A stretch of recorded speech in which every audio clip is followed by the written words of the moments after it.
అత్యంత కృప కలిగిన యేసుక్రీస్తు నామములో వాక్యాన్ని వింటున్న బిడ్డలందరినీ కూడా దేవుడు సమృద్ధిగా దీవించి ఆశీర్వదించును గాక. ఆమేన్. ప్రియ దేవుని బిడ్డలారా, అందరూ ఎలాగున్నారు? బాగున్నారు కదూ? ఉదయం లేచి ప్రార్థన చేసుకున్నారా? పరిశుద్ధ గ్రంథాన్ని చదివి ధ్యానం చేశారనన్నా? ప్రియ దేవుని బిడ్డలారా, ఈ రోజుల్లో ఎక్కడ చూసినా ప్రేమ ప్రేమ ప్రేమ అంటూ తిరుగుతున్నారు. వీరికి ప్రేమ అంటే అర్థం తెలుసునా అని ప్రశ్నించక మానదు. బైబిల్ గ్రంథంలో అనేక విషయాలు ప్రేమించడం గురించి రాయబడి ఉంది. ఎవరిని ప్రేమించాలి, దేనిని ప్రేమించాలి, ఎవరిని ప్రేమించకూడదు, ఎందుకు అనే విషయాలు పూర్తిగా నిన్నటి ఉదయకాల సభలో గ్రూపులో పెట్టి ఉన్నాను. కొన్ని మాటలు ఈరోజు దేనిని ప్రేమించకూడదు అనే విషయాన్ని తెలియజేయాలని ఆశపడుతున్నాను. మొదటగా 1 యోహాను పత్రిక 2వ అధ్యాయము 15వ వచనాన్ని మనం చూసినట్లయితే, ఈ లోకాన్ని ప్రేమించకూడదు. ఎందుకు అంటే, ఈ లోకంలో శరీరాశ, నేత్రాశ, జీవపు డమ్ము ఉన్నాయి. ఈ 3 ఆశలు కూడా మనిషి యొక్క ఆధ్యాత్మిక జీవితాన్ని పాడు చేయడమే కాకుండా అనేక శ్రమల పాలు చేస్తూ ఉంటుంది. ఈ కన్ను చూసి, మనసు ఆశించి, శరీరం కావాలని కోరుకుని ఆ పాపపు ఆలోచనలు సాధించేంత వరకు మన శరీరం ఊరుకోదు బిడ్డ. అందుకే అంటున్నాడు దేవుడు, తన భక్తుడు దాని విధంగా రాయించాడు, లోకాన్ని ప్రేమించొద్దు, నేత్రాశ, శరీరాశను, జీవపు డంబాన్ని ప్రేమించొద్దు అని. మరొక మాట మీరు చూస్తే 1 తిమోతి పత్రిక 6వ అధ్యాయము 9వ వచనము మరియు 17వ వచనాన్ని మనం జాగ్రత్తగా ధ్యానిస్తే, ఈ లోకంలో ధనాన్ని మనం ప్రేమించకూడదు. కొంతమందికి వారి ధనమే వారికి దేవుడైపోతున్నాడు. కొద్దిమందికి వారి తిండి, వారి కడుపే వారికి దేవుడైపోతున్నాడు.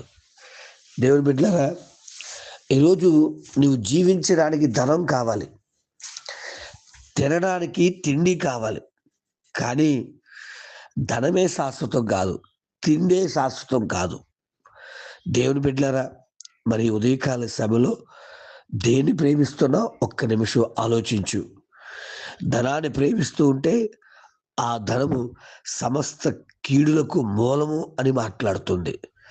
ఈరోజు అనేక మంది ఈ ధనము కొరకు సొంత అన్నదమ్ముల మధ్య, ఈ ధనము కొరకు సొంత బంధువుల మధ్య, ఈ ధనము కొరకు ఆయా భక్తుల మధ్య, లేకపోతే సంఘాల్లో, లేకపోతే కుటుంబాల్లో, వారి యొక్క జీవితాల్లో నష్టాన్ని, కీడును తెచ్చుకుంటున్నారు.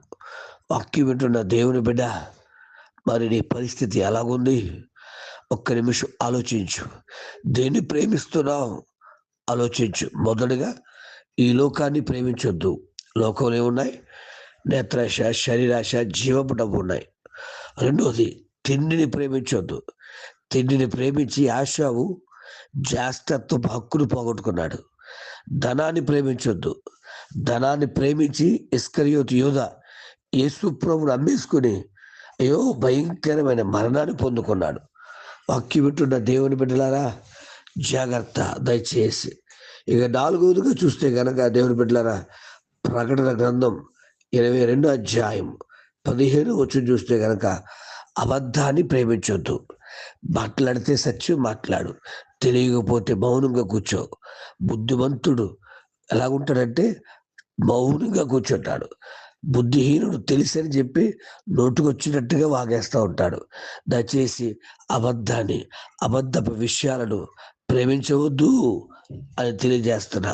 ఇక చివరిగా ఆలోచన చేస్తే దయచేసి లూకా సువార్త 14వ అధ్యాయము దయచేసి చూస్తే 26, 27 మనం చూస్తే, దేవుని కంటే దేనిని ఎక్కువగా ప్రేమించొద్దు బిడ్డ. ఎందుకో తెలుసా? ఆయన ప్రేమ క్రియారూపకమైనది. ఎవరు ఇవ్వలేనంత ప్రేమను నీకు చూపించారు. ఎవరు ప్రాణత్యాగం చేయలేరు. కానీ ఆయన నీ కొరకు, నా కొరకు చనిపోయి తిరిగి లేచిన గొప్ప దేవుడనా. ఆయనలాగా ప్రేమించేవారు ఎవ్వరు లేరు. ఆయన ప్రేమకు నువ్వు దూరం అవ్వద్దు అని తెలియజేస్తా ఉన్నాను. కాబట్టి నీ ప్రాణం కన్నా, నీ ఆస్తి కన్నా, నీ తిండిపోతనం కన్నా, చెప్పాలంటే నీ ప్రాణం కన్నా కూడా యేసయ్యను మాత్రమే ప్రేమించాలి. అందుకంటాడు యోహాను సువార్త 12:22 ప్రాణాన్ని ప్రేమించొద్దు. ప్రాణాన్ని ప్రేమిస్తే దాన్ని పోగొట్టుకుంటావు. దేవుణ్ణి ప్రేమించు, అది సంపాదించుకుంటావు. తమ్ముడు, చెల్లి, అన్న, అక్క, ఇప్పుడు చెప్పు, దేన్ని ప్రేమిస్తున్నావు? దేవుడినా, ధనాన్న? దేన్ని ప్రేమిస్తున్నావు? అబద్ధమున, సత్యదేవుడని యేసు ప్రభునా? దేనిని ప్రేమిస్తున్నావు? దయచేసి తిండిపోతనమున, లేకపోతే ధనాపేక్షన? దేనిని ప్రేమిస్తున్నావు? శరీరాశన, లోకాశన, లేక దేవుని సన్నిధిన? ఈరోజు ఒక మంచి నిర్ణయం తీసుకుని దేవుణ్ణి ప్రేమించి, ఎందుకంటే దేవుణ్ణి ప్రేమించే వారికి, ఆయన సంకల్పము చెప్పున నడిచే వారికి సమస్తము సమకూడి జరుగుతున్నాయని పరిశుద్ధ గ్రంథం తెలియజేస్తోంది. నువ్వు ఆయన్ని ప్రేమిస్తే,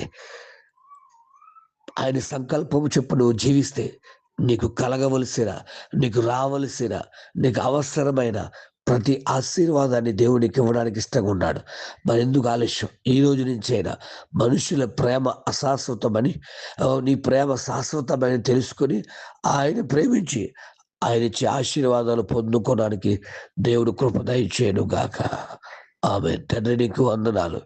యేసుక్రీస్తు నామములో ఈ ఉదయకాలపు సమయంలో మేము దేనిని ప్రేమించకూడదు, ఏ విషయాలు మేము ప్రేమించకూడదనే విషయాన్ని చాలా స్పష్టంగా తెలియజేశాం. బిడ్డలు విన్నారనైనా, విన్న వాక్యాన్ని వారి జీవితాల్లో క్రియారూపంలో జరిగించడానికి మార్గాలు తెరిచి బలపరిచి వర్ధలింప చేసి నిండారుగా మీ దీవెన ఆశీర్వాదాలు కృమ్మరింప చేయమని, మహిమ మేలులతో నింపి ఆశీర్వదించమని యేసు నామమున అడుగుచున్నాను తండ్రి. ఆమేన్. ప్రార్థన అవసరతల కొరకు నా సెల్ నంబర్ 9866958571. ప్రభు కృప మీకు తోడుగా ఉండును గాక. ఆమేన్.